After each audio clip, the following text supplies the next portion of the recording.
Hi everyone, using the knife in the kitchen must be the first thing you learn. So start off with the steel rod, and we must actually straighten the knife, not sharpen it. Always put your finger behind this, otherwise you'll chop it off. Just 45 degrees or 65 over here like this.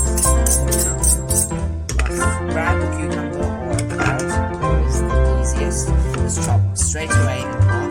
And now you can get the seeds out, but some recipes they want to keep it. Bear claw guide with the knuckle right here. Now we just cut seeds.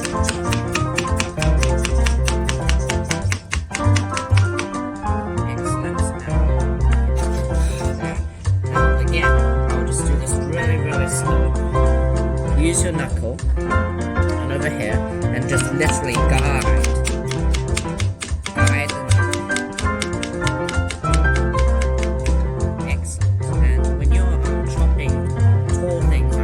Make sure you have very flat underside, and when you're actually chopping very thin, make sure you have this kind of action and guide again and chop like this, and that is the basics to knife skills. Thank you.